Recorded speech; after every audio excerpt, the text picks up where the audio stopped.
को प्राप्त कर लिया है तो आपके पास तो 7 दिन है, आप क्यों डरते? तब जो है परीक्षित जी महाराज प्रसन्न हो गए और 7 दिन बहुत है। पहले महाराज प्रकाश डालिए, क्या करना होगा?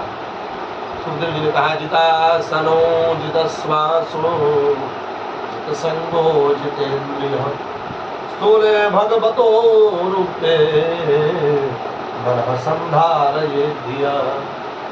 परीक्षित, अगर प्रभु को पाना है तो पहले क्या करना होगा? जितासन।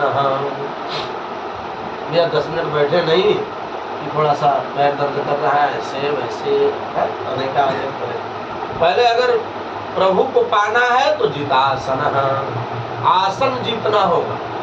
एक सिद्ध आसन लगा करके बैठ करके, पंडित जी व्यास जी महाराज कथा करने बैठ गए, उनका पैर दर्द करने लगा, वो उस असुविधा में ऐसे वैसे आवाज खूब करने लगे।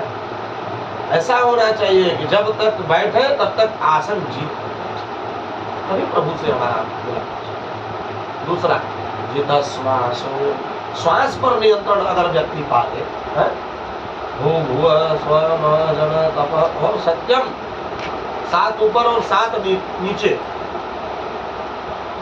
इन 14 गुणों के मध्य में यह प्राणी विराजमान है।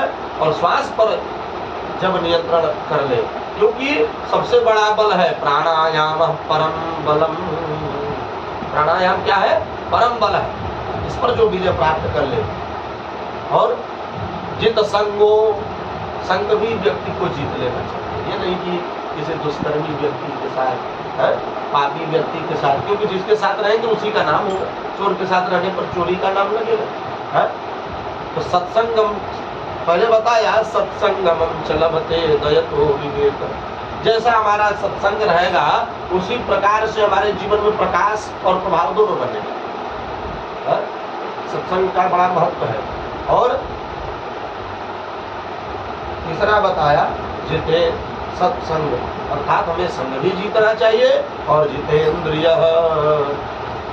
इंद्रियों पर सबसे बड़ा विषय बताया कि काबू पाना चाहिए। इंद्रियां अपनी अंतर्गत होनी चाहिए। यह नहीं कि जिसको देखा उसी पर आकर्षण, ऐसा विषय नहीं होनी चाहिए। तो परीक्षित, और एक विषय अपने जीवन में ऐसा बनाना चाहिए, ये शरीर मेरा मम, अर्थात मेरा नहीं है।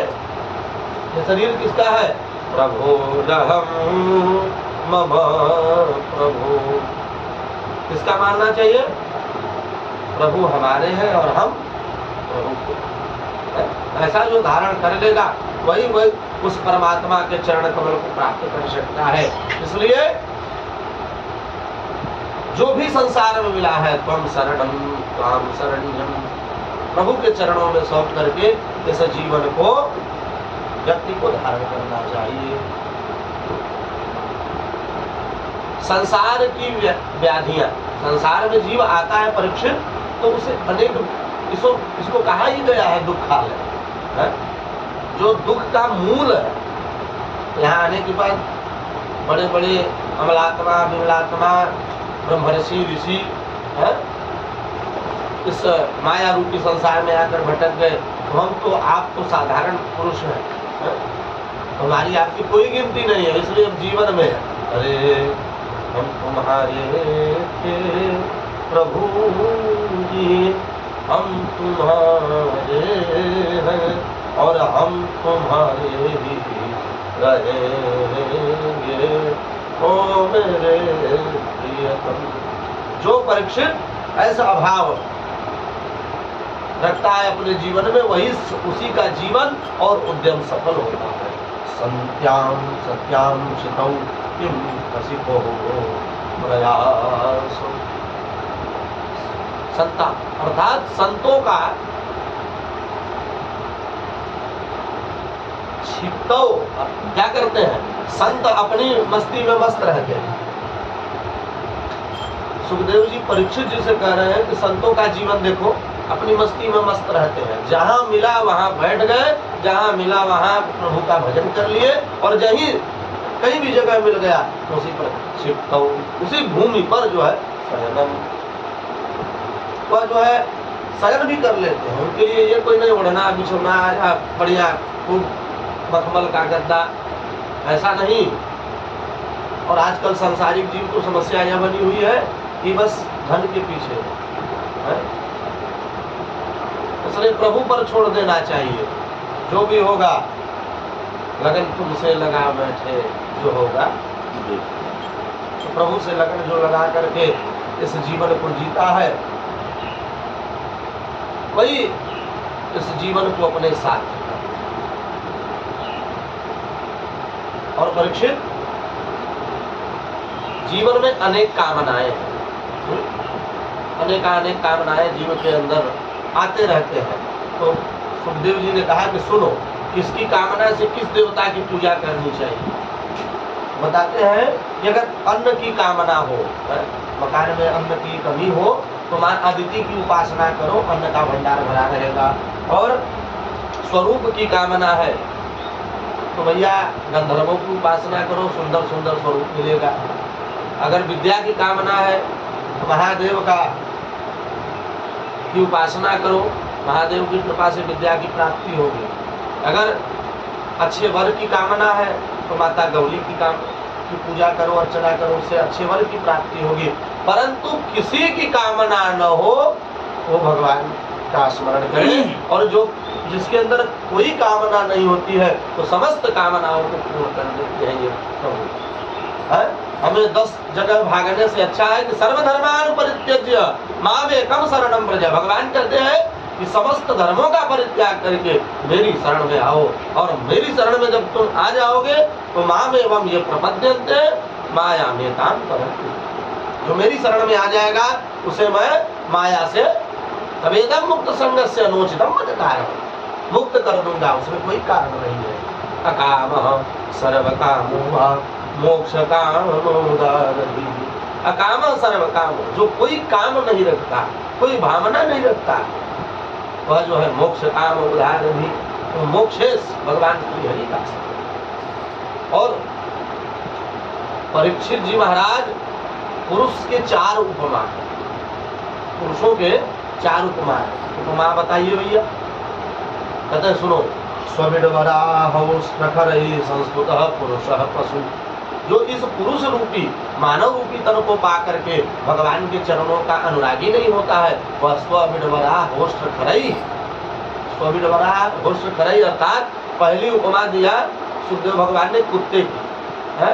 मनुष्य आता है और ऐसे झगड़ा एक दूसरे से करते करते करते करते चला जाता। विडवराह अर्थात शुकर, जो ग्राम शुकर होते हैं उनकी उपमा दूसरी दी है।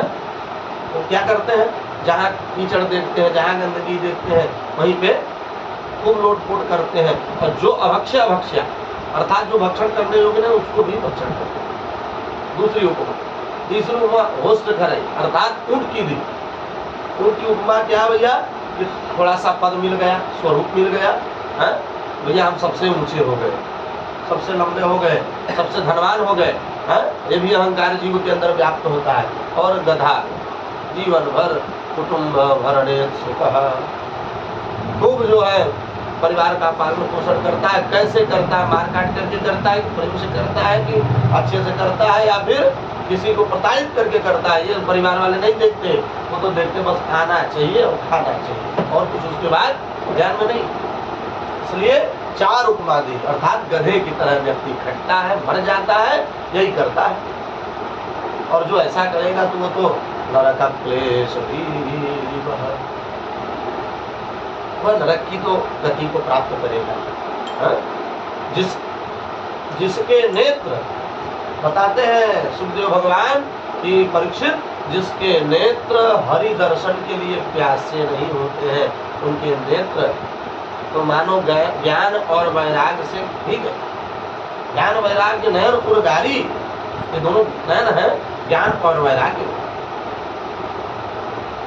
नमः परस्मै पुरुषाय भूयसे सदुर्भवस्थान रोधरीलया गृहेत शक्ति तृतयाय देहिनां मन्तर्भवाय नुपलभ्यसे लक्ष्य वर्तमाने। यत्कीर्तनं यत्स्मरणं यदीक्षणं यदवन्दनं यत्श्रवणं यदर्हणं लोकस्य सदयो विधुनोति कलमसं तस्मै सुभद्रा श्रवसे नमो नमः। नमः परस्मै पुरुष। जो पुरुष भगवान के चरणों का अनुरागी नहीं होता, जीवन पा करके भगवान का मनन कीर्तन नहीं करता, तो वह कैसा होता है भैया? कलमसम। उसके जीवन में कलमस ही भरा रहता है। तो कलमसों से छुटकारा सुभद्रा श्रवसे नमो नमः। तो श्री हरि ही कलमसों का पाप करते हैं।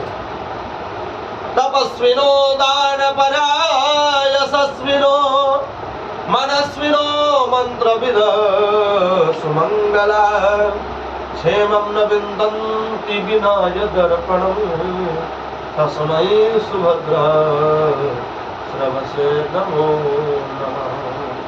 जीव का कल्याण तब तक नहीं होगा जब तक भगवान के आश्रय को ग्रहण नहीं करे।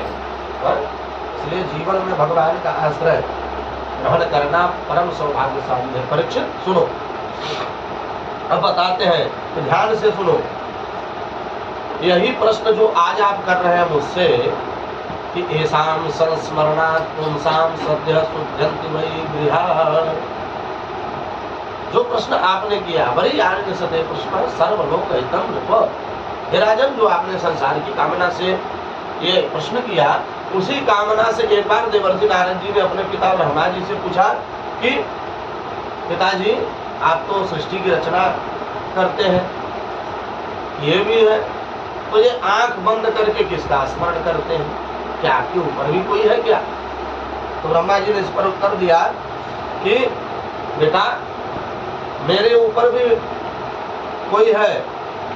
ऐसा प्रश्न किया। हाँ, तुम सही कह रहे हो, मेरे ऊपर भी कोई है। तो पुनः नारद जी ने प्रश्न किया कि आपके ऊपर कौन है? ब्रह्मा जी सृष्टि प्रक्रिया विस्तार पूर्वक अपने पुत्र नारद जी को पुनः सुना। इसके विस्तार के निमित्त सृष्टि विस्तार। ब्रह्मा जी ने कहा कि भगवान नारायण के नाभि कमल से मैंने जब जन्म लिया तो सारे परदेश का, पूरे विश्व का परिभ्रमण किया, लेकिन कहीं हमें कोई तत्व ही नहीं मिला। जब कोई तत्व नहीं प्राप्त हुआ तो मैं पुनः उस कमल में जाकर विराजमान हुआ। कमल में भी मुझे कुछ प्राप्ति नहीं हुई तो परेशान हो गया। तभी दो शब्द हमारे कान में सुनाई दी। कौन से शब्द भैया? 16वां और 21वां। 16वां अक्षर क्या है? तो, और 21वां अक्षर क्या है? तो, अर्थात तप। जब तप करोगे तभी वह वस्तु विषय तुम्हें प्राप्त होगी। ऐसा मेरे कर्ण में स्मरण था। तो मैंने तप करना प्रारंभ कर दिया और तप के प्रभाव से स्पर्शेषु यत् षोडशमेकविंशम् ज्ञानं परम गुह्यं मे यद् विज्ञानं समन्वितम्। जब मैंने तप करना प्रारंभ किया तो उस तप के प्रभाव से मेरी वाणी में ही भगवान स्वयं आकर के विराजमान हो गए। भगवान कौन? अर्थात श्री हरि आकर विराजमान हो गए। और ज्ञानम परम गुह्यं च यद् विज्ञानं समन्वितम्। भगवान ने कहा, ब्रह्मा जी ध्यान से सुनिए, क्या मैं अत्यंत गोपनीय वस्तु आपको प्रदान कर रहा हूं। भगवान कहते हैं कि सृष्टि के पूर्व में केवल मैं था और निष्क्रिय था, मेरे अतिरिक्त कुछ भी नहीं था। ऐसी जिज्ञासा ब्रह्मा जी की हुई। जिज्ञासा किसकी हुई? ब्रह्मा जी की। भाई हम हैं, कोई तत्व ही नहीं दिख रहा है। उसी की कामना से जिज्ञासा प्रकट की। तो प्रभु, जब आप बिल्कुल अकेले थे तब यह सृष्टि कहाँ से आई और आप कहाँ से आए?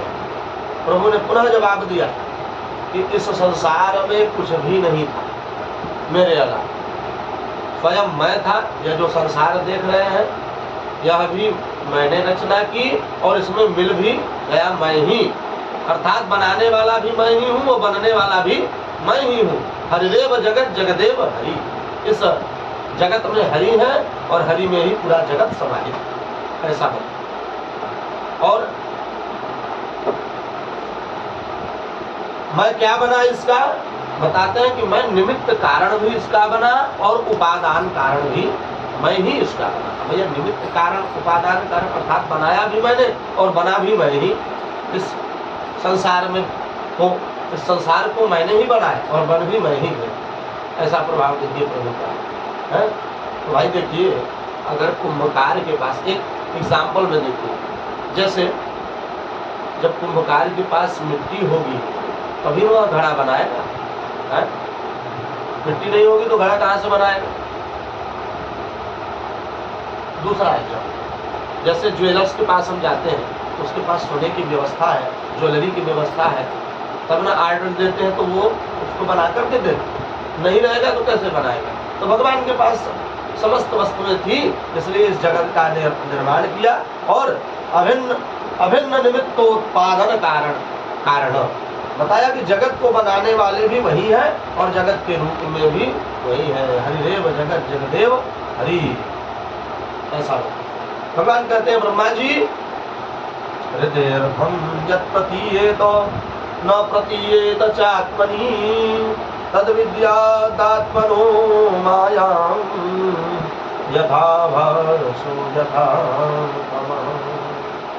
हे ब्रह्मा जी, ये तो रहा मेरा स्वरूप, अब मेरी माया के विषय में सुनो, जो तुम्हारा कार्य सिद्ध करेगी उसके बारे में भी जानो।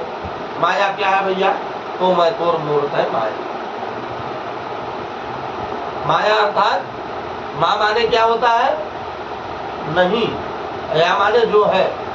ये जो सांसारिक मनुष्य है ना ब्रह्मा जी, ये इसी माया के पीछे परेशान है, जो नहीं है उसी के पीछे परेशान है, ऐसा होता है। तो उस माया को कोई देख नहीं पाएगा, ऐसा प्रभाव है माया का। तो अलक्षम सर्वभूतानाम अंतर बहिर्वस्थितम, ये अलक्ष्य है, ये दिखने वाला नहीं है। ईशावास्यमिदं सर्वम, कई शब्दों से भगवान ने बताया कि ये परमात्मा नित्य जगत साक्षी है, अविनाशी है, परंतु प्रभु को पाना इस कलयुग में बड़ा ही दुर्भाग्यपूर्ण है। पा ही नहीं पाएगा जो, इतना प्रभाव ही नहीं है उसका कि जो वो पा सके, प्रभु का दर्शन कर सके, है? तो उनका पता ठिकाना नजर नहीं आने वाला। इसलिए कहा गया है कि ईशावास्यमिदं सर्वम वासुदेव सर्वमिति सर्वम खल्विदं ब्रह्म, अर्थात कई शब्दों से। और गोस्वामी तुलसीदास जी के वाणी में हरि व्यापक सर्वत्र सम, तो सर्वम खल्विदं ब्रह्मास्मि, ये संपूर्ण जगत परमात्मा का है और परमात्मा ही संपूर्ण जगत में विराजमान है। तो अलक्षम सर्वभूताना, भगवान कहते हैं ब्रह्मा जी माया हर जगह विराजमान, लेकिन मेरी माया से वो अलक्षम है, उसको कोई देखने वाला नहीं है। जड़ चेतन गुण दोषमय विश्व किन्नरतार, इसलिए ये जड़ चेतन जो मन है ना, ये जड़ रूपी है। ये व्यक्ति को कहाँ से कहाँ, किस माया से किस माया में जोड़ देती है, इसका कोई यथा संभव है ही नहीं। अनेक कल भी मैंने बताया कि तृष्णाएं जागृत होती रहती है। प्रभु तो प्रेम ते प्रगट होहि मैं जाना,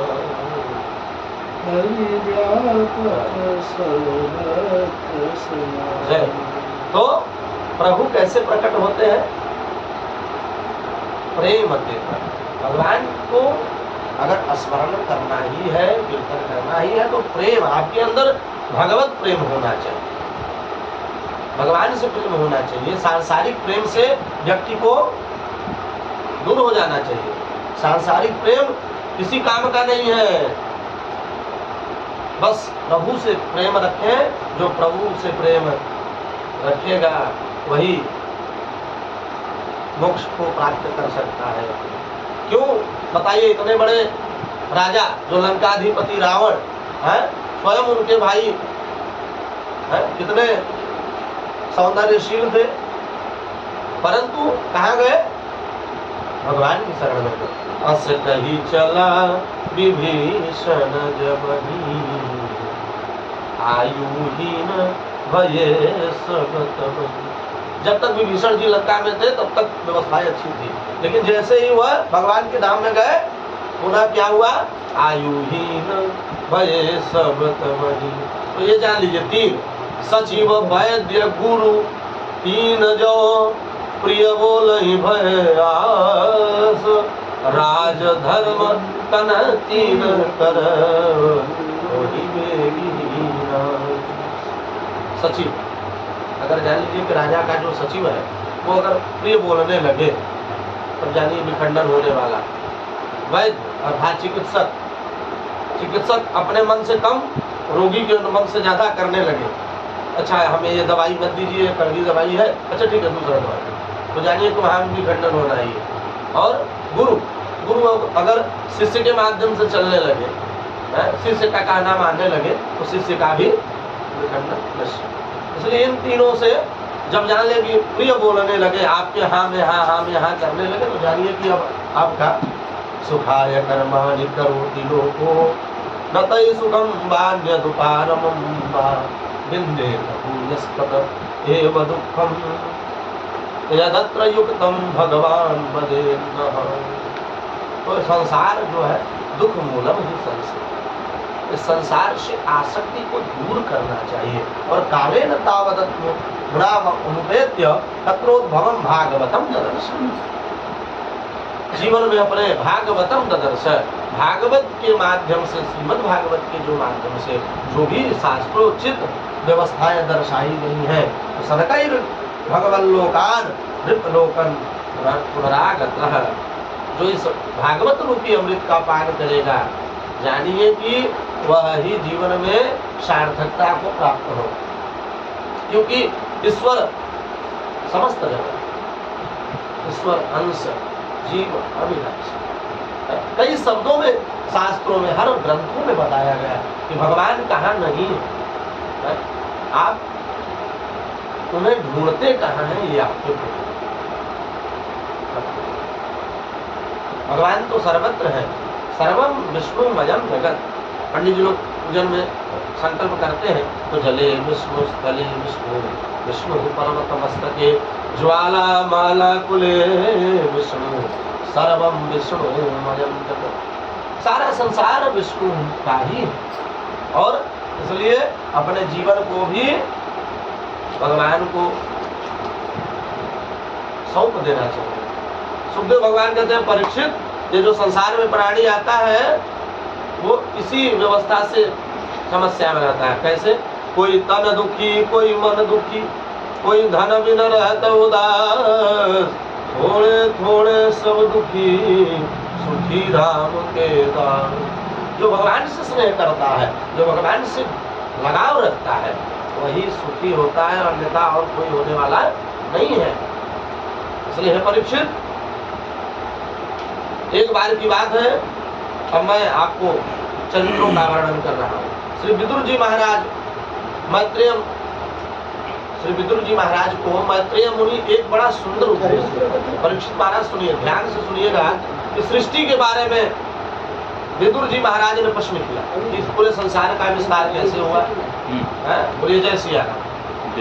खूब खाइए, खूब पीजिए, शरीर माध्यम खलु धर्म साधन। शरीर जीवित रहेगा तभी धर्म होगा, नहीं तो होने वाला नहीं। जो खावे और बालक, वृद्ध, रोगी, इन तीनों के लिए सब मार्ग है। बालक है, वृद्ध है, रोगी है, तो साथ साथ आपको दोनों व्यवस्थाएं सीख है। तो आप खूब खाइए, खूब पीजिए, उसमें किसी से निर्णय मत लीजिए, जो खाना हो सो खाए, भगवान का भजन करते रहिए बस। हर अवस्था में भगवान के दिव्य भजनों का रसपान आप करते रहे, यही जीवन की सार्थकता है। खाइए खूब आनंद से। अनेक दिव्य वस्तुएं हैं उपभोग के लिए, संसार के लिए, वो खाते पीते रहिए और खूब आनंद से रहिए। शंकर जी महाराज जी सब कुछ खिला रहे तो पचना भी तो चाहिए। हाँ, नहीं तो व्यवस्था के अनुसार, ये नहीं कि इतना खा लीजिए कि समस्या हो जाए। रुचे पचे भोग लगा बस उतना ही ग्रहण करें जिससे कि शरीर चलता रहे, ऐसा नहीं कि खा के चकाचक बैठ जाए। इसलिए भोजन में मात्रा न दी गई, कहा तो इसलिए भोजन में मात्रा दी गई, लेकिन प्रभु के भजन में कोई मात्रा नहीं दी गई। क्या कहा गया? हरि का भजन करो, हरि है हमारा। बोलिए भाई। हरि का भजन करो, हरि है हमारा। हरि नाम लेने वाला, हरि नाम लेने वाला, हरि का है प्यारा, हरि का है प्यारा। हरि का भजन करो, हरि है हमारा, हरि का भजन करो, हरि है तुम्हारा। ये भाव है। रहो रहम मम। एक बार सृष्टि विस्तार के विषय में श्री विदुर जी महाराज मैत्रेय मुनि से पूछते हैं कि हे परीक्षित, उस विषय में सुनो। भगवान नारायण के नाभि कमल से ब्रह्मा जी की उत्पत्ति हुई और ब्रह्मा जी ने सृष्टि की रचना करने की इच्छा प्रकट की। तो अपने तपोयोग से पहले ब्रह्मा जी ने अपने संकल्प मात्र से 4 ऋषियों को प्रकट किया। किसको? सनक, सनंदन, सनातन, शरद कुमार, इन चारों ऋषियों को प्रकट किया। चारों से ब्रह्मा जी ने कहा, बच्चों तुम जाओ सृष्टि का विस्तार करो। तो चारों ने कहा कि हम देखिए सृष्टि के विस्तार के चक्कर में बिल्कुल नहीं पड़ेंगे, इसलिए हम तो भगवान का भजन करेंगे। ब्रह्मा जी को क्रोध आया और पुत्र हमारी आज्ञा नहीं मान रहे। कोई पिता किसी पुत्र को कहे कि ये काम कर लो और पुत्र न करे तो बताइए पिता के ऊपर क्या बीतेगी भैया। इसलिए तुरंत ब्रह्मा जी को क्रोध आ गया और इतना क्रोध आया कि उनका जो है ये जो भ्रिकुटी है एकदम उसका भेदन तुरंत ब्रह्मा जी ने कर दिया और भ्रिकुटी का भेदन करके भगवान रुद्र अर्थात शंकर को प्रकट कर दिया। प्रेम से बोलिए शंकर भगवान की, बाबा विश्वनाथ की।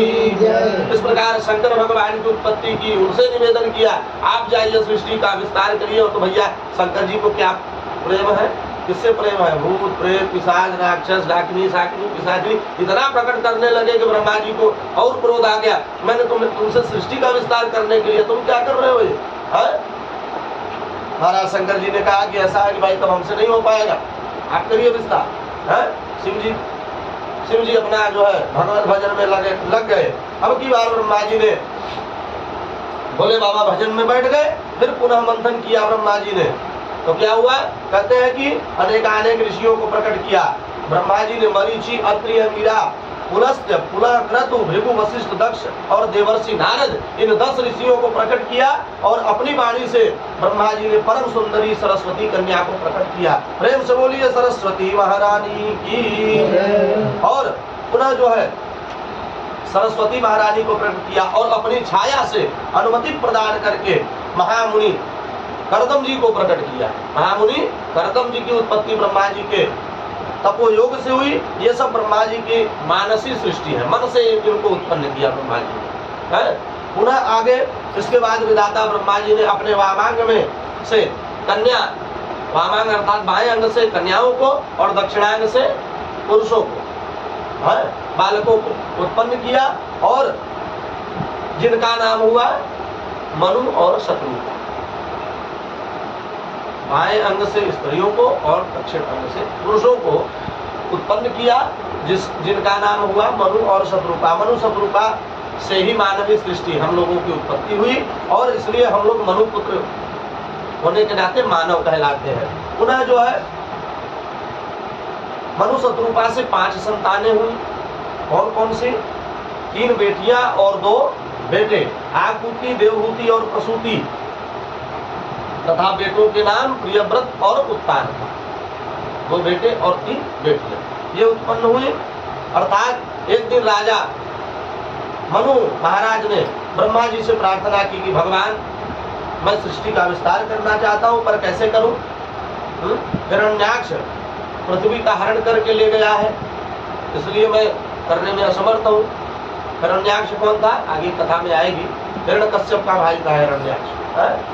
तो भगवान ब्रह्मा जी को ऐसी छींक आई कि उनके छींक नासिकारंध्र से जो है तुरंत जो है भगवान बारह उत्पन्न हो गए। प्रेम से बोलिए बारह भगवान की। तो बारह भगवान की उत्पत्ति हुई। बारह भगवान ने इस हिरण्याक्ष का वध किया। प्रेम से बोलिए वराह भगवान की जय। तो और पृथ्वी को मुक्त कराया। तो विदुर जी महाराज ने मैत्रेय मुनि से पूछ लिया कि भगवान कृपा करके ये भी बताइए कि हिरण्याक्ष कौन है। तो इसकी कथा आगे भी आएगी। बताया कि हिरण्यकश्यपु का भाई, जब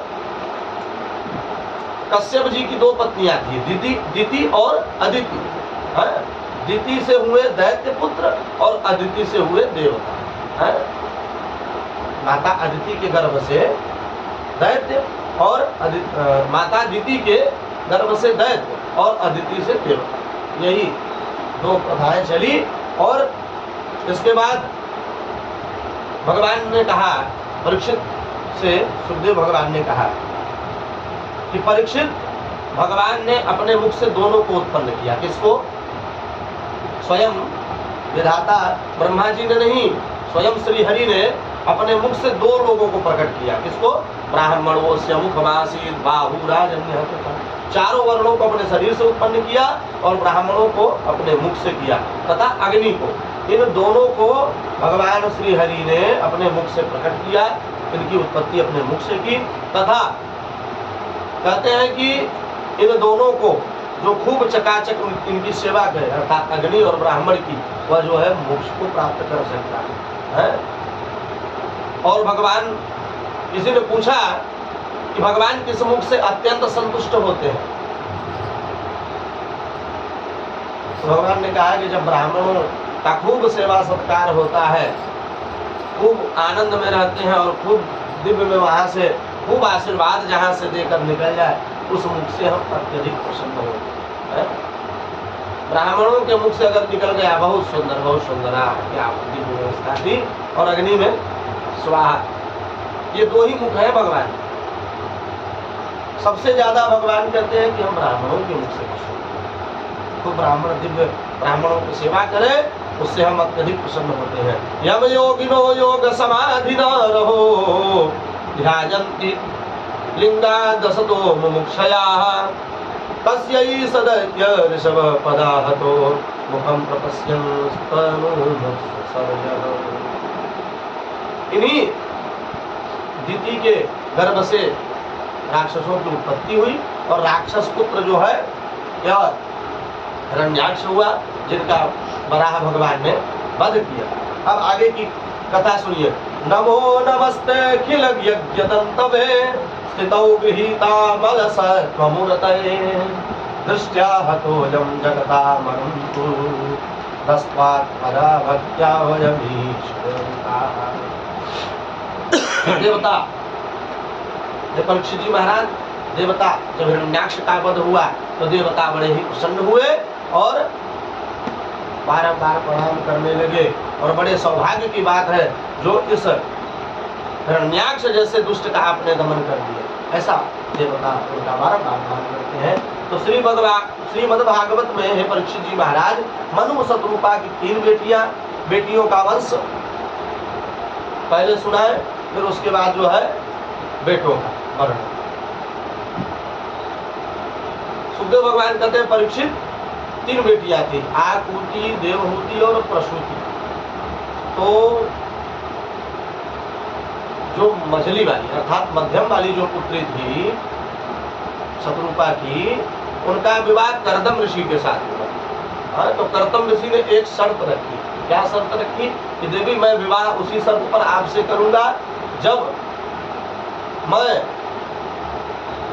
तुम्हारे द्वारा एक पुत्र या कन्या की उत्पत्ति कर लूंगा, तब मैं तुम्हें छोड़ दूंगा। उसी समय मैं तुम्हें छोड़ दूंगा। तो भैया यह प्रस्ताव मंजूर हो गई और करदम ऋषि का विवाह जो है देवहूति के साथ हुआ। बहुत से तपस्याओं के बीच जाने के बाद, अनंत समय तक तपस्या की करदम ऋषि ने, उसके तपस्या बीतने के बाद भी कोई संबंध नहीं, कोई समाधान नहीं, लेकिन फिर भी देवहूति पति की सेवा के लिए वहीं जितने समय करदम ऋषि ने तपस्या की उतने समय तक वहां विराजमान रही। न तो भोजन किया न फलाहार किया। ये प्रभाव देखिए तपस्या, पति का ऐसे ही स्वरूप निहारती है। तो इससे कर्दम ऋषि प्रसन्न हुए और धीरे धीरे धीरे धीरे करके 9 बेटियों को जन्म दिया। 9 बेटियों को जन्म दिया, लेकिन संकल्प तो किया था एक तक कर्दम ऋषि ने कि एक पुत्र या कन्या होंगे तो मैं विरक्त हो जाऊंगा, लेकिन इतना सब अचानक और जल्दी हुआ कि कर्दम ऋषि को भी पता नहीं चला। एक दिन एकांत में बैठकर कर्दम ऋषि ने विचार किया, मंथन किया, अरे हम तो एक के चक्कर में थे, यहाँ 9 बेटियां हो गई। इसलिए पुनः जो है कर्दम ऋषि ने अपनी पत्नी देवहूति से कहा कि मैं तो एक के चक्कर में था, यहाँ 9 हो गए, अब हमें क्षमा करें। तो उन्होंने कहा कि अभी भगवान की कृपा होगी। देवहूति ने कहा कि भगवान की अनुकंपा होगी और आप एक पुत्र और प्रकट करेंगे, ये तपस्या का प्रभाव है। पहले के संत महात्मा ऐसे ही देखकर बता देते थे, जैसे फल दिया आत्मदेव को, तो भाई उनकी पत्नी धुंधुली ने कहा कि क्या फल खाने से पुत्र होता है, तो ये प्रभाव था तपस्या का।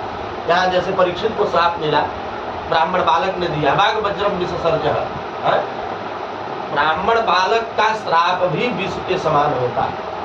इसलिए ब्राह्मणों के श्राप से, संतों के क्रोध से व्यक्ति को बचना चाहिए, ऐसा कहते हैं सुखदेव भगवान। तो पुनः मंथन हुआ और भगवान कर्दम ऋषि के द्वारा भगवान कपिल जी का जो है प्रादुर्भाव हुआ। प्रेम से बोलिए कपिल भगवान की जय। तो आइए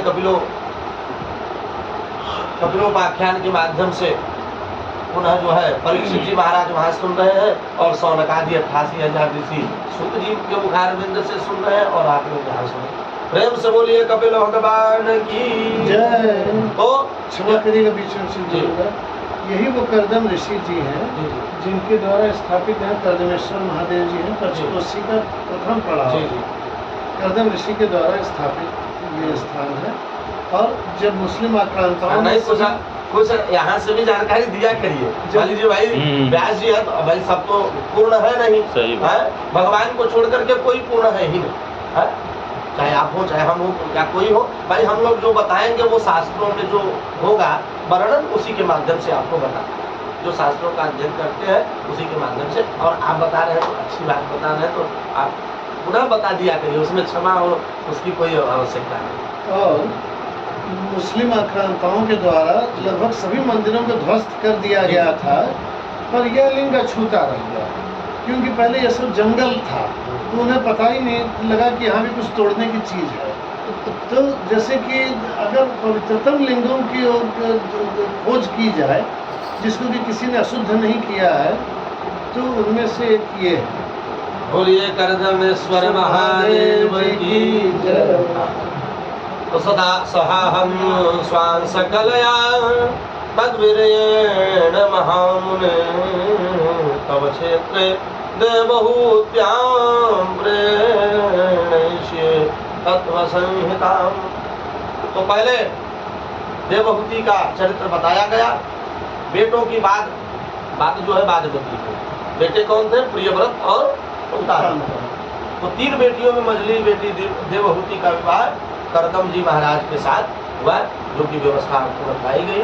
तो माखिद्यो राजपुत्री था मात्मानं प्रत्यनिंदिते भगवास्ते क्षरो गर्भ मधुरा संप्रपश्यते।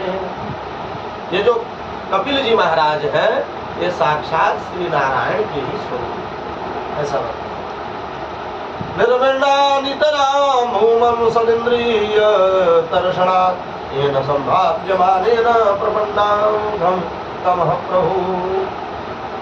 माता देवहूति पूछती है कि प्रभु संसार में जितना सुख मैंने भोगा है, अब इससे बड़ा सुख क्या हो सकता है भाई? जो एक पुत्र को उत्पन्न करना चाहते थे उनके 9 पुत्रियां और 1 पुत्र हो गए हैं। तो धन वैभव जो भी नहीं मिलना चाहिए मुझे वो प्राप्त हुआ। ससुराल में भी कर्दम जैसे परम योगी संत प्राप्त हुए हैं, दिव्य भोगों का सेवन कराया, फिर भी मेरा जो मन है अभी भी असंतुष्ट है। क्यों कि आज मैं कहती हैं देवहूति जी कि आज भी मेरा मन असंतुष्ट है। किससे है? अपने पुत्र से, बेटे से। और बेटे कौन है भैया उनके? कपिल जी का। तो आज मैं तुम्हें केवल अपना बेटा नहीं समझ रही हूँ, ऐसा प्रश्न किया। तुम तो साक्षात भगवान हो, ऐसा मुझे भी मालूम है और पिता को भी मालूम है। तो ब्रह्म ज्ञान संपन्न भी हो, तो मैं चाहती हूँ कि अपने ज्ञान का खड्ग उठाकर मेरे अज्ञान रूपी वृक्ष के जड़ में आप तुम जो है सहित उसका विनाश कर। जो अज्ञान रूपी है मेरा ये मन, इसे क्या करो? प्रकाश रूपी वृक्ष में परिवर्तित कर दो। मैं तुम्हारी शरण मिक्सी चल रही है। तम त्वां गताहं शरणं शरण्यं स्वभृत्य संसार तरो कुठारं जिज्ञासयाहं प्रकृते पुरुषस्य नमामि सद्धर्मविदां वरिष्ठम्। कपिल भगवान ने 8 अध्यायों में बड़ी दिव्य अद्भुत सांख्य योग के माध्यम से अपनी माता देवहूति को उपदेश दिया और इसी को कहा जाता है कपिलाष्टाध्याय। कपिल भगवान कहते हैं मां, संसार में चाहे जितने भी जीव हैं, विषय जीव को प्राप्त हो जाए, जितने भी विषय हैं, जितने भी जीव हैं, अगर विषय जीव को प्राप्त हो जाए, कितना भी विषयों का भोग कर ले, जीव को वास्तविक तृप्ति, जो वास्तविक तृप्ति है वो प्राप्त नहीं होने वाली। इंद्रियों का तर्पण है विषय। ये जो इंद्रियां है यह विकल है, इस पर विजय प्राप्ति करना तो असंभव। कामदेव जैसे महाज्ञानी जब इसमें फंस गए तो हम आपको साधारण, इसलिए केवल परिपूर्ण कौन है भैया? सब अपूर्ण है, कोई परिपूर्ण नहीं है। पूर्णमदः पूर्णमिदं पूर्णात् पूर्णमुदच्यते पूर्णस्य पूर्णमादाय पूर्णमेवावशिष्यते। स्वयं पूर्ण है तो केवल साक्षात श्री हरि है। इसलिए हे मां, अपने मन को जगत से हटाकर इस जगदीश्वर में जोड़ लो, उसी समय जीव मात्र का कल्याण हो जाएगा। ये जो संसार है ये बंधन का कारण है, इससे मुक्ति पानी है तो प्रभु का आश्रय अवश्य लेना होगा। तितिक्षवः कारुणिका सुहृद सर्वदेहिनां अजातशत्रव शांता साधवः साधु भूषणा। और ये तो कोई परम संत ही होगा जो इस विषय में बता सकता है। तितिक्षवः संत कैसे होते हैं भैया? तितिक्षवः अर्थात बड़े ही सहनशील और कारुणिका करुण होते हैं। सुहृदः सर्वदेहिनां, सभी मानवों के निमित्त जो है सुहृद होते हैं, उनके संबंधी होते हैं। इसलिए अजात शत्रु, उसे संसार में जो जीव है उसे संसार में कोई नजर ही नहीं आता, केवल और केवल मोह और माया। जिह्वा क्वचित संतसते, अर्थात उसकी जिह्वा से भगवान का जिसके नाम नहीं आता, जिसकी जिह्वा से हे मां भगवान के नामों का गुणगान नहीं होता है, और जिसके मन में क्रोध का ही अपरंपार ज्ञान भरा हो, और ये ज्ञान अगर हो जाए व्यक्ति को, आत्मज्ञान हो, उसी समय वह मुक्त हो जाएगा। सिया राम मैं सब जग जननी करऊं प्रणाम जोगी जुग पाई। तो सताम प्रसंगान मम वीर्य संविदो भवन्ति यत् कर्ण रसायनाः कथाः। जो सताम अर्थात संतों के मुख से इस भगवान की दिव्य वाणी, ये भगवान की क्या है? वाणी ही है ना, जो इस दिव्य वाणी का रसास्वादन कर ले और जो अपने पूरे जीवन में मधुर मधुर मुरली वाले का स्मरण कर ले, वही उसी की जीवन में सार्थकता आएगी, उसका जीवन अत्यंत मधुर हो जाएगा। शुचौ देशे प्रतिष्ठाप्य विजितासन आसनम। जीव को यह नहीं उच्चतम स्तर का पीठ चाहिए, है? भाव यह होना चाहिए कि हम प्रभु से एकदम नीचे, प्रभु सिद्ध विराजमान, और क्या होना चाहिए? सुचौ देशे अर्थात भूमि पर बैठ करके दिव्य आसन लगा करके भगवान का मनन चिंतन करना चाहिए। भगवान के चरण कैसे हैं, उनके स्वरूपों का स्मरण करना चाहिए, जो उनकी भगवान के सुंदर चरण कमलों में अपने चित्त को ले जाता है, तो वह जो है फिर जन्म मरण के चक्कर से मुक्त हो जाता है। क्योंकि कहते हैं भगवान कि पुनर्ग्रामः पुनर्क्षेत्रम् पुनर्मृत्युम् पुनर्गृहम् पुनः शुभाशुभं कर्मं न शरीरं पुनः ये जो मानव मात्र का शरीर है माँ, ये शरीरम पुनः नहीं, अर्थात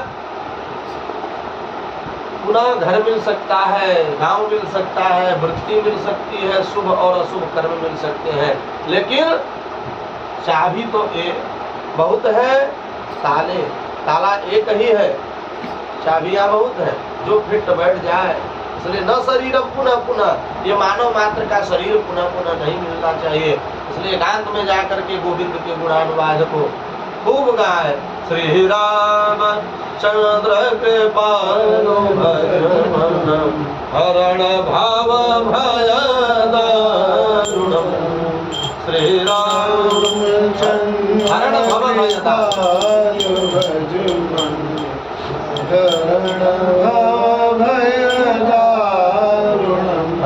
नव कंज लोचन कंज मुख कर कंज पद नव कंज लोचन कंज मुख कर कंज पद कंजारुणम। ऐसे भाव करने चाहिए अपने मन। भगवान को समस्त जीवन सौंप देना चाहिए। और भगवान क्या करते हैं? भव भय। और भगवान के अंग कैसे हैं? नवकंज लोचन कंज मुख कर कंज पद कंजारुणम। ऐसे हैं भगवान के पूरे अंग कोमल है, अर्थात उनके पूरे शरीर में, पूरे स्वरूप में समस्त अंग कोमल और कमल के समान।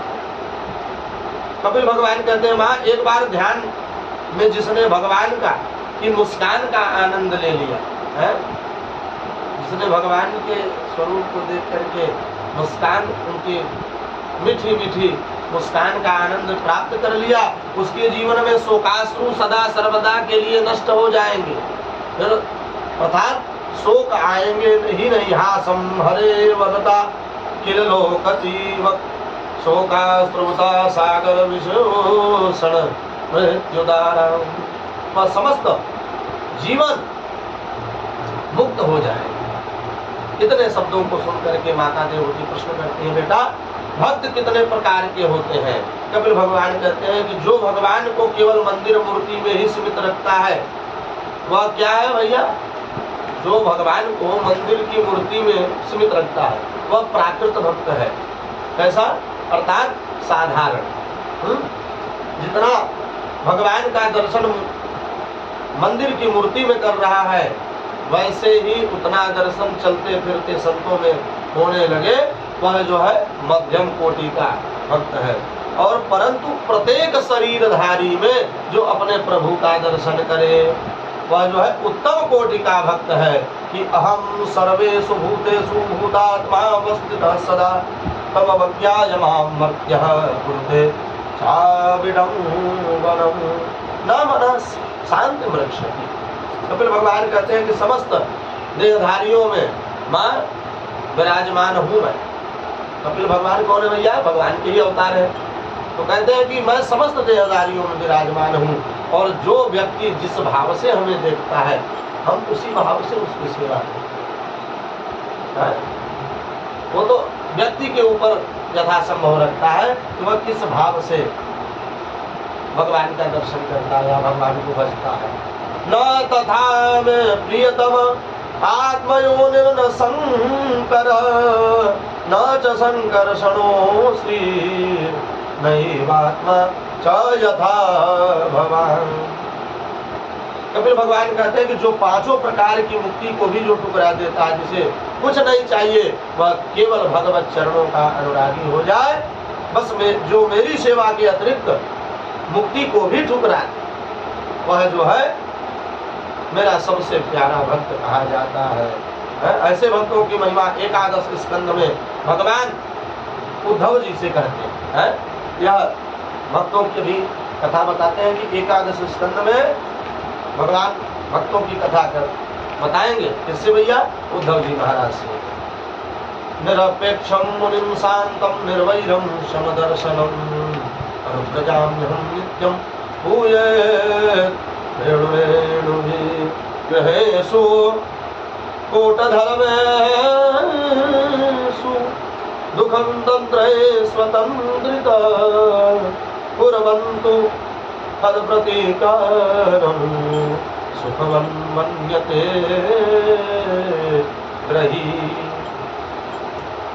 भगवान कहते हैं जो निरपेक्ष व्यक्ति है, जिसके अंदर कोई अपेक्षा नहीं है और जो भगवान के भजन कीर्तन में मस्त रहता है, उसी को मैं स्वीकार करता हूँ, अन्यथा मैं किसी को स्वीकार नहीं करता। जो मेरे ही गुणानुवाद में नित्य लगा रहता है, मैं उसके पीछे पीछे पीछे पीछे इतना भागता हूँ। इसीलिए तो कहा गया भैया भक्त वत्सल, जो भगवान भक्त के अधीन हो जाए, तदंतम विघ्न विज्ञान, भावपूर्ण तरीके से जो हरि को भजता है, वनांद्रियंते, वह जो है अंधकार रूपी घोर नरक में कभी नहीं जाता। क्योंकि जाना तो सबको है, चाहे आज जाओ, चाहे काल जाओ, चाहे 10 दिन बाद जाओ, जाने के लिए ही तो सब आए हैं। कोई परमानेंट है यहाँ पे? नहीं है। चाहे भैया अच्छा लगे चाहे बुरा लगे, एक न एक दिन आपको जाना ही है। अरे बुरो लगे चाहे नो नो जी, एक दिन गौनो नो जी, बुरो लगे चाहे नो नो। हाँ, नो नो माने अच्छा। ये बुंदेली भजन है, पूज्य गुरुदेव गाते हैं, आपके शिष्य हैं। अरे बुरो लगे चाहे नो नो जी, एक दिन गौनो नो जी, बुरो लगे चाहे नो नो जी, एक दिन गौनो मस्ती में गाइए। अरे आयली बउआ लौटत नैया, आयली बउआ लौटत नैया, लौटत नैया जी, लौटत नैया, लौटत नैया जी, लौटत नैया। चाहे तौल देव सोनो जी, सोनो जी, एक दिन गौनो होनो जी।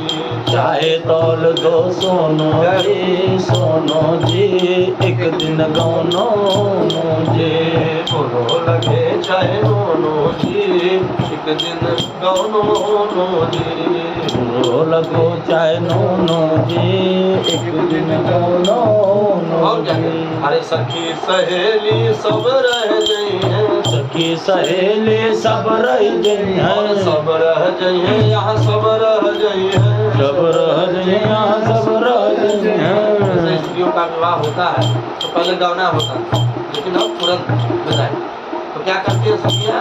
बाद में सबको रोनो जी, रोनो जी, एक दिन गौनो जी, बाद में सबको रोनो जी, रोनो जी, एक दिन गौनो जी। और कहत कबीर सुनो भाई साधो, कहत कबीर सुनो भाई साधो। कबीरदास जी की पंक्ति में है, जब व्यक्ति का देहांत हो जाता है तो सब क्या कहते हैं? अरे लय चल हो नो जी, एक दिन गौनो जी, लय चल हो नो जी, एक दिन गौनो जी। ऐसे इसीलिए चाहे आपको अच्छा लगे चाहे बुरा लगे, आपको जाना है। भैया जाना है तो कैसे जाना है? उसकी व्यवस्था भी तो करनी पड़ेगी। जब संसार में आकर मोह माया से ग्रसित हो जाओगे, खूब जो है धर्म के बजाय अधर्म का पालन करोगे, पालन करने योग्य का धर्म का खंडन करने लग जाओगे, तो कहाँ जाना है? नरक क्लेश भी नरक रूपी गड्ढे में आदमी इसलिए यात्रा करनी है तो बढ़िया से सामान की पैकिंग करिए, हैं? बढ़िया बढ़िया वस्त्र खूब व्यवस्थित करिए, खूब धर्म करिए, क्योंकि संसार में रोने से कुछ प्राप्त होने वाला नहीं है। जो रोता है वह धीरे धीरे खोता है। अगर किसी को पाना है तो भगवान का आश्रय ग्रहण करो। जीवन में विशुद्ध सत्वम तव धाम शांतम तपोमयम भक्तरजस्तमस्तम मायामयूयम गुण संप्रवाहो न वेद्यते ते ग्रहणानुबंध पिता गुरुस्तुम जगतामधीशो दुरात्यय काल उपात दंड व्रताय स्वेच्छा अनुभी समीहसे मानम विधुनवन जगदीश मानम विधुनवन जगदीश। इस जगत में रह करके जगत से प्रेम मत करो, उस जगदीश से प्रेम करो। जो जगदीश से प्रेम करता है तो जीवन में कभी भी उसको व्याधि नहीं आती। बलम में पश्य माया श्री मैया जैनो या करोति पदाक्रांता भूव्रज व्रण केवलम। कपिल भगवान कहते हैं मैया मेरी माया का पराक्रम बड़े बड़े ज्ञानियों को ध्यानियों को अपनी भृकुटी टेढ़ी करने मात्र से संसार में की माया में डाल देती है। ये माया का ही चमत्कार है। भगवान नर नारायण ऋषि के अतिरिक्त कोई इस माया से बच नहीं सकता। भैया यहाँ तो ये भी कह रहे हैं कि बच नहीं सकता, इसलिए कलयुग केवल नाम आधारा। कलयुग केवल नाम आधारा। सुमिरे सुमिरे नर उतरहि पार।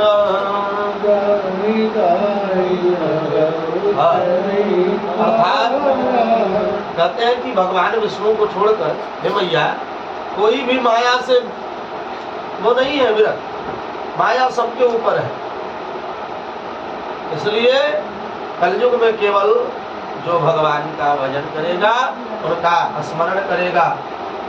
अरे उमादाय रुजो शीत की नाई सबहि नचावत राम स्वसाई। संसार में सबको नचा रहे हैं प्रभु इस अपने बाजे पर। सब नाच रहा है, कोई न कोई किसी न किसी भाव में नाच ही रहे हैं। तो नाचना है तो भगवान के भजन में नाचो, भगवान के कीर्तन में नाचो। सब ही नचावत राम। सारे संसार का भरण पोषण पालन प्रभु ही करते हैं। इसलिए अहो वतस्व पचतो गलिया यज्ञवाग्रहे वरते नाम तुभ्यम हे पुस्तपस्ते जोहवस्मन सस्नुरार्या ब्रह्मानुजन नाम ग्रहणन्ति। इस प्रकार कपिल भगवान ने दिव्य ज्ञान से अपने मैया को मुक्त कर दिया। प्रेम से बोलिए कपिल भगवान की जय। क्षेमं विन्दन्ति विनाय दर्पणम् तस्मै सुमनस्ते। बिना जानकारी के व्यक्ति जुड़ नहीं सकता, और जब तक जुड़ नहीं सकता तब तक उसका कल्याण हो नहीं सकता। तो परीक्षित मनोस्तु सतरूपायाम स्त्र कन्या सजदृदे आकुतिर्दे बहुतिश्च प्रसूतिरीव विश्रुताः। परीक्षित जी महाराज मनोस्तु सतरूपाय, मनु और सतरूपा की 3 बेटियां, 2 बेटे प्रियव्रत और पानपाद, और आकुतिर देवहूतिश्च प्रसूतिरीव विश्रुताः। अर्थात देवहूति का तो वर्णन कर दिया। अब आते हैं आगे। बड़ी बेटी एक चीज बीच में बोलते हैं, जैसे पंचक्रोश यात्रा का प्रारंभ होता है कपिल जी के पिताजी के द्वारा स्थापित स्थल से। पंचक्रोश यात्रा का आखिरी पड़ाव कपिल धारा है। तो मैंने ये वही कपिल जी थे या नहीं मालूम नहीं, मगर कपिल नाम शब्द कपिल धारा अब तो भाई देखिए शास्त्रों में इससे इसका मतलब कि ये हो रहा मनन है चिंतन कि करना है। को बेटा माने कि पिता से शुरू हो रही है यात्रा और वो बेटे के हाँ नाम से जी जी। च- हाँ। अरे भाई प्रमाणित 24 अवतारों में कपिल भगवान का भी अवतार है, हाँ? परीक्षित ने क्या प्रश्न किया सुखदेव भगवान से कि इस संसार में आकर प्राणी कैसे मुक्त हो सकता है? और सौनक आदि 88,000 ऋषियों ने क्या प्रश्न किया? 6 प्रश्न किए कि 24 भगवान ने कितने अवतार लिए, क्यों लिए, कौन कौन से लिए, उसके समस्त विषय का वर्णन करिए। तो धीरे धीरे 12 अवतार, कपिल अवतार, तो इस ऐसे ऐसे करके 24 अवतारों का वर्णन आपसे किया जाएगा। और यहाँ पर बताते हैं कि किस तरह कन्याश्च जज्ञे। हे परीक्षित, अभी देवहूति का आपने वर्णन सुना, बड़ी बेटी आकृति का विवाह रुचि प्रजापति के साथ जो है हुआ। और सभी जानते हैं कि इनके घर साक्षात भगवान यज्ञ नारायण प्रकट हुए। यज्ञ नारायण भगवान की का विवाह दक्षिणा नाम की कन्या से हुआ। भैया यज्ञ की पत्नी का नाम दक्षिणा, क्योंकि दक्षिणा नहीं रहेगा तो यज्ञ हो नहीं सकता। किसी यज्ञ नारायण हुए? आकुति का विवाह रुचि प्रजापति के साथ हुआ और पुत्रिका धर्म का आश्रय लेकर के जो है इनके घर साक्षात तो बड़ी कन्या से यज्ञ नारायण प्रकट हुए। उनकी पत्नी दक्षिणा, जिनका इसलिए बिना दक्षिणा कोई यज्ञ परिपूर्ण होने वाला नहीं है। तो सुखदेव जी कहते हैं परीक्षित, मैत्रेय मुनि विदुर जी को ये प्रसंग सुनाते हुए बोले, विदुर जी, देवहूति माँ की जो 9 बेटियां हुई है, कर्दम ऋषि से जो 9 बेटियां हुई, उनमें अनुसुईया, एक पुत्री का नाम अनुसुईया, उनका विवाह अत्रि मुनि से हुआ। उनकी कोई संतान नहीं हुई तो अत्रि ने बहुत तप किया। तपस्या से प्रभावित होकर ब्रह्मा विष्णु महेश ये तीनों देव प्रकट हुए। बरम ब्रूया, अत्रि मुनि ने हाथ जोड़कर कहा, भगवान मैंने आपको पुकारा, आप आ गए, मेरे सामने 3 खड़े नजर आ रहे हो, बताओ तो मैं किससे बात करूं? तो भगवान मुस्कुराए, फिर बोले कि हम दिख 3 रहे हैं परंतु हमको एक ही समझिए, क्योंकि एक से ही तीनों की उत्पत्ति हुई है। बताई गई ना, विष्णु जी से ब्रह्मा जी नाभि कमल से और उनकी मृत्यु से शिव। तो हम एक ही हैं। इस प्रकार बोले कि हम एक ही हैं, कहिए क्या चाहिए आप? फलस्वरूप जो है अत्रि महाराज ने कहा कि मैं संतान की कामना करना चाहता हूँ, मुझे संतान नहीं है। तो भगवान ने कहा तथास्तु। और भगवान नारायण के अंश से जो है ब्रह्मा जी के अंश से चंद्रमा का, और भगवान शिव जी के अंश से दुर्वासा मुनि, और भगवान नारायण के अंश से अनुसुईया मैया के गर्भ में भगवान दत्तात्रेय महाराज का प्राकट्योत्सव है। दत्तात्रेय 24 इन्हीं के जो है 24 गुरु हैं, अंत में बताया जाएगा। तो दत्तात्रेय भगवान मुनि भगवान की अवतार, प्रेम से बोलिए दत्तात्रेय भगवान की। सोमो भूर्ब्रह्मणे शेनो दत्तो विष्णु दुर्वासा संग्रस्यासो निबोधा गिरश प्रजा। तो विदुर जी बात उत्तराखंड में जी ऐसे तो चित्रकूट में अनुसुईया जी को लोग मानते हैं, तो उत्तराखंड में कभी चलना हो तो अनुसुईया जी का तो मूल स्थान दिखाऊंगा। जी ये सब आप बताते रहिए जो है साथ साथ। भाई कौन वस्तुएं कहाँ हैं, आप परिभ्रमण किए हैं, हम लोग क्या करें, इसी कथा में व्यवस्था में लग जाते हैं। तो आगे कथा पर चलते हैं। विदुर जी महाराज कहते हैं, मैत्रेय मुनि कहते हैं कि विदुर जी, मनु महाराज की सबसे छोटी बेटी कौन सी है भैया? आकुति, देवहूति और प्रसूति। हाँ, तो देवी का विवाह दक्ष प्रजापति के साथ हुआ। दक्ष प्रजापति की 16 बेटियां हुई।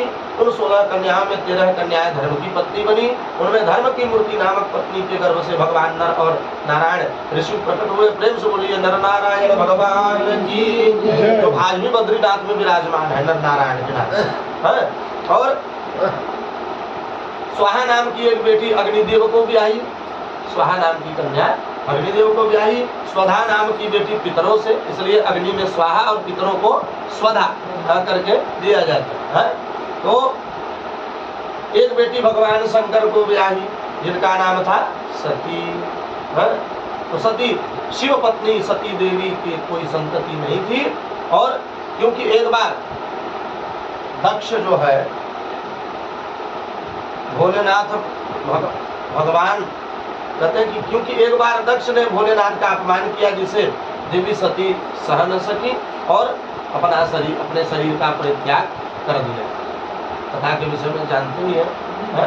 तो श्रूयताम ब्रह्मर्षयो में सहदेवा सहाग्नयो साधुनां रूपतो वृत्तं नागाना संवत्सरा।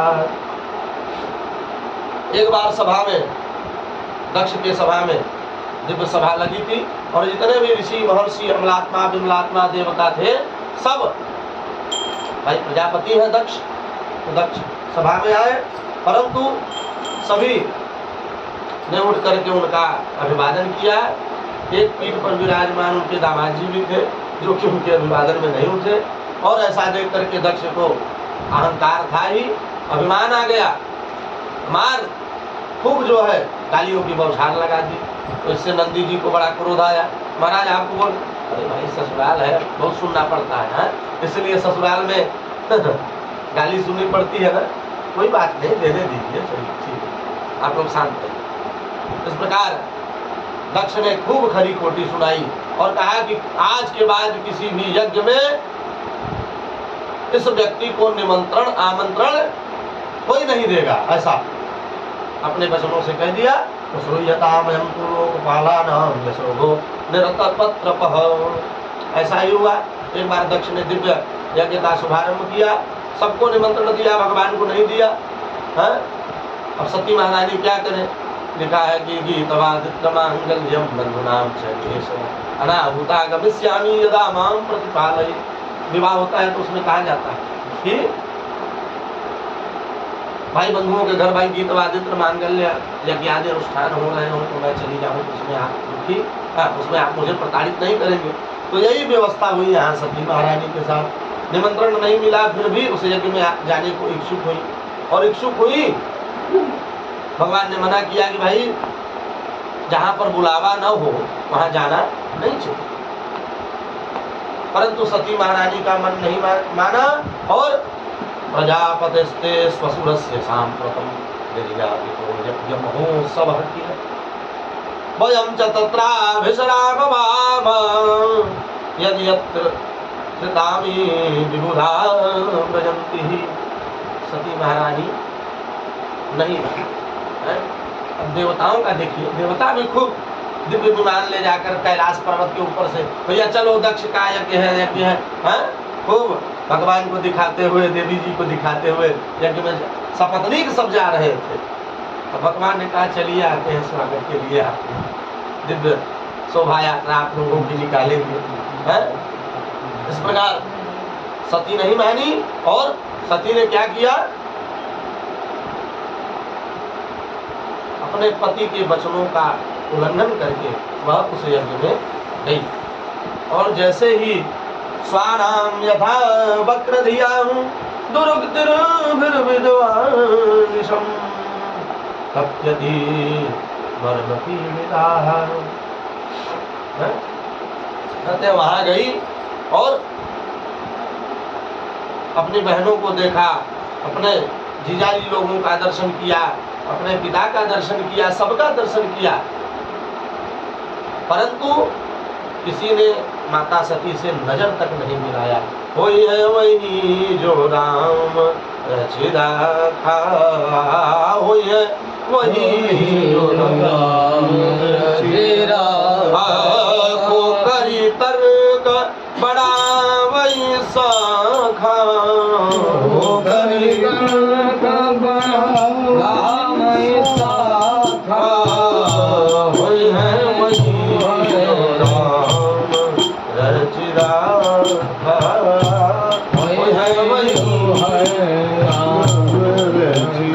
होगा भाई, जो प्रभु ने लिखा है वही होने वाला है।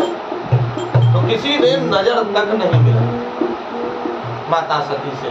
इस पर उनको बड़ी ग्लानि हुई। सागर मिला ही एक माता, बहिनी मिली बहुत मुस्कान। किसी ने नजर नहीं मिलाई, इससे वह जो है माता सती दुखी हो और पुनः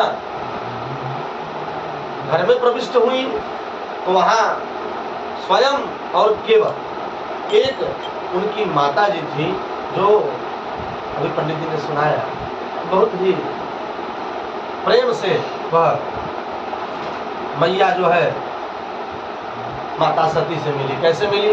सादर भले ही मिली एक माता, सादर भले ही, बोलो भाई, सादर ही मिली एक माता, सादर भले ही मिली एक माता, भजनी मिली बहुत मुस्काता, भगनी मिली बहुत मुस्काता, सादर भले ही मिली एक माता। कौन मिला भैया प्रेम से? केवल और केवल मां मिली। और अरुद्र भागमो ताम यक्ष चाध्वरं पितरा च देवे कृत हेलनम विभो अनादृता यज्ञ सदस्वधीश्वरी। क्या देखा? यज्ञ में गई, उन्होंने देखा कि अरुद्र भागम, मेरे पति, सबका भाग लगा हुआ है, सबका सिंहासन लगा हुआ है, रुद्र भागम, मेरे पति का कहीं भी स्थान नहीं बना हुआ। इससे मैया को कष्ट हुआ। और यद द्वक्षरम नाम गिरितम नाम सकृत प्रसंगात भगासुहंतिना, तुरंत जो है क्रोध आ गया पिता के ऊपर, खूब जो है गालियों की बौछार, कटुक वचनों का बौछार लगा दी। हे दक्ष, तुझे अहंकार हो गया है अपने पद पर, भूल गया रुद्र भागम, अपने दामाद का भाग तू भूल गया। इतना क्रोध से आक्रोशित होकर मैया जो है अतस्तत्रो पविदम कलेवरम न धारयिष्ये कंठगरहिण जगधस्य मोहाद्य विशुद्ध मंदसो जुगुप्सितस्योद्धरणं प्रचक्षते। क्रोध में आकर के मैया ने ज्वलत अग्नि समप्रभ, अग्नि में अपने शरीर को वहीं पर स्थित कर लिया। प्रेम से बोलिए सती महारानी की जय। ये होना चाहिए पति प्रेम। जो ही मैया। पंडित जी ये बताइए, अग्नि में अपने को